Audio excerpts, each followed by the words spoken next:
4 years ago, something profound happened in my life. I saw the fear and mental effects that racism, hate crimes, and Islamophobia was having in my community. I'm an American Muslim of Nigerian descent, and growing up, my parents instilled in me the importance of community and serving others. My mom is fond of an African proverb from our Yoruba tribe, which states, "Eniyan kan lo bimo, gbogbo aye lo n tomo," which translated means, a single person gives birth to a child, but every other person looks after the child. Now, the essence of this proverb is, even though a woman gives physical birth to each particular child, the whole community plays an important role in looking after all children. Growing up, it was not uncommon for me to come home and see my mom preparing a meal for what felt like the entire neighborhood. I mean, she routinely shared food for people struggling. And I recall one day being angry as a teenager. It was a hot day. I just completed doing errands. I was looking forward to a nice home-cooked meal, but when I came home, there was little food left because I'd gone to the neighborhood kids again. I was not happy. I just wanted to come home, eat my full. My mom consoled me and I settled for smaller portions while she prepared another meal. Now, I certainly did not appreciate it that day, but later realized my mom was providing a safe space and food for people in the community that needed it. Eniyan kan lo bimo, gbogbo aye lo n tomo. She was looking after all the children. I came to the United States in 1999 and attended the University of Wisconsin in the city of La Crosse, a beautiful city located along the Mississippi River. And La Crosse was lovely. I mean, despite the frigid sub-zero temperature and lack of diversity, people were generally warm and caring. My biggest culture shock, despite the fact that I came during the summer, was seeing people sunbathing and laying out on lawns. It just didn't make any sense to me. Why would anyone choose to sunbathe and bake their bodies in the hot sun? In Nigeria, in Africa, when the sun comes out, you stay in the shade, but here it was just the opposite. When I was 5 years old, something regrettable happened in Nigeria when the country's first democratically elected president required millions of undocumented immigrants to leave the country. And this response was because of religious riots that occurred in parts of northern Nigeria in the 1980s. The sentiment shared by some was that it was caused by undocumented immigrants, but official sources later disputed that. Nevertheless, the army was activated and over 2 million people, including children, were sent packing. The United States government strongly decried this action at that time. I felt echoes of that history the morning of September 11, 2001.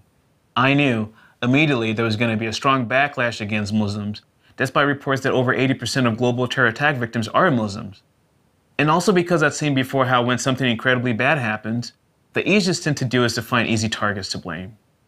I felt deeply sad for everyone that lost their life in the Twin Towers. It was wrong. I also felt intensely angry that terrorists hadn't just hijacked a plane full of innocent people, but also hijacked my religion. They turned my beautiful, peaceful faith Islam into something twisted and nasty that I could not recognize. And in turn, my adopted country started to turn against one another. The country felt like a powder keg waiting to explode. And indeed, within days, there were increased hate crimes against Muslims or people that looked like Muslims. Hate crimes continued to rise in the country many years after.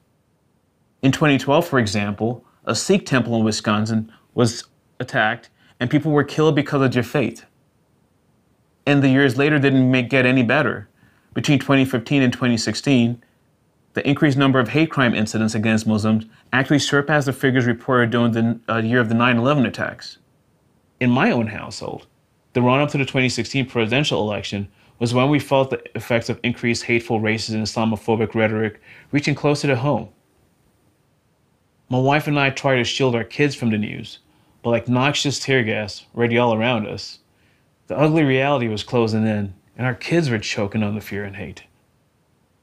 My 12-year-old son routinely came home panicked that his dad was going to be killed, and that our family was going to be deported or put in internment camps. He thought being identified as a Muslim was a bad thing. My 13-year-old daughter simply disconnected and shut up completely. My wife also felt a heightened sense of fear. She focused her energy on securing American passports for the entire family.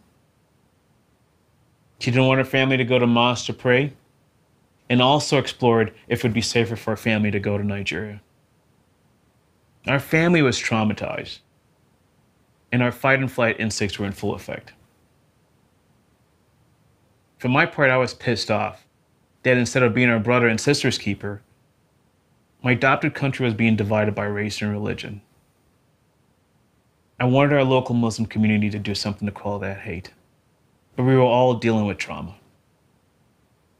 The Yoruba proverb called to me, "Eniyan kan lo bimo, gbogbo lo ń tọ́mọ."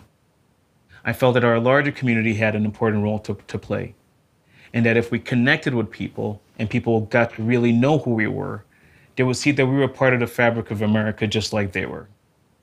I got word from a friend that a local interfaith group was looking to build bridges with Muslims, but they first needed Muslims to be part of the group. And I remember the first day of our meeting, Wednesday, February 24, 2016 at 7 p.m. There were 12 of us in attendance and consisted of 8 Christians and 4 Muslims, including myself. We shared why we were there, and we were all proud to be citizens of this great country. An American Muslim who immigrated 39 years ago shared that he was afraid for his grandchildren's future. Another Muslim who escaped violent persecution from his home country shared that he was afraid for the first time in a long time, afraid of what the future held for Muslims and children. I was afraid for my kids too. I wanted to make sure that our community was a safe and thriving place for my kids and everyone else. And I felt that most of my negative experiences up until that point were more about me being Black than Muslim, but I also felt negative microaggressions. I recall several years after 9/11, a colleague of mine mentioned that I could potentially be a terrorist spy. And whether this statement was made in jest, conjecture, or just plain ignorance, the statement really hurt. It was also a side reminder that some people are going to judge me and see me as dangerous without even knowing me. Christians around the table assured they were there to protect and support us. And I gotta say, it was such a relief to be in a company of people that cared and wanted to help. We committed that day to stand shoulder to shoulder with one another. Our next meeting saw our group expand, and 4 others joined us, including members of the Jewish and Buddhist faith and a student. Our group was diverse and strong. We had people in their 20s, 30s, 40s, 50s, 70s, and a local social justice advocate who was 95 years old and not interested in sitting on the sidelines. A former missionary, this 95-year-old woman also experienced injustice under apartheid South Africa, and that experience made her an activist and a feminist.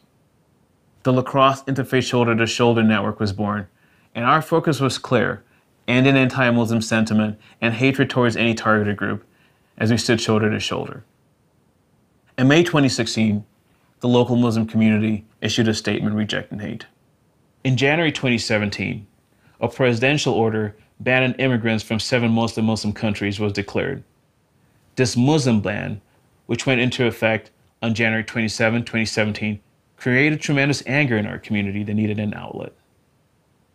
A small group of us planned and organized a community rally and started to get the word out. I mean, we were regular folks, not community organizers. We'd never done anything like this before. We shared information on Facebook with our neighbors and friends and had no idea who would come, but also knew that it was important to share the powerful, simple idea behind this action. Eniyan kan lo bimo, gbogbo lo ń tọ́mọ. We were standing up for each other and each other's children. And people showed up, young and old. It was extremely cold and below freezing, but that didn't stop people from coming. The community was responding to our call for help. Over 700 allies came to the event that day. A Jewish woman whose family escaped religious persecution in the Holocaust in Slovakia came to support us. We sparked something beautiful in La Crosse that day. We made compassion, equality, and justice everyone's business, and made it everyone's business to stand shoulder to shoulder together, fighting fear and hate. For Little La Crosse, this was a very big crowd, but perhaps even more importantly, it gave my family and others an unending sense of support and comfort that we were not alone, and that more of our neighbors and communities stood with us than against us.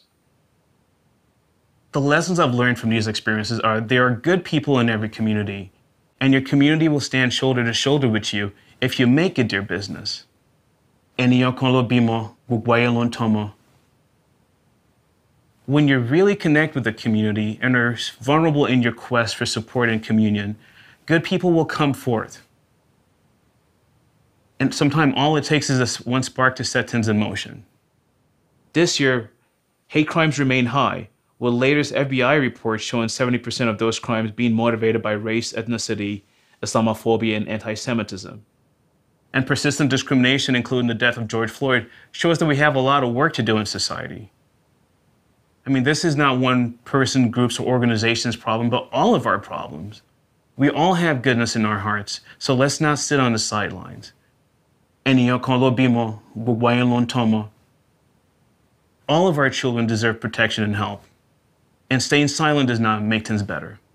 So let's make our community and world a better place by making standing up to discrimination and hate everyone's business.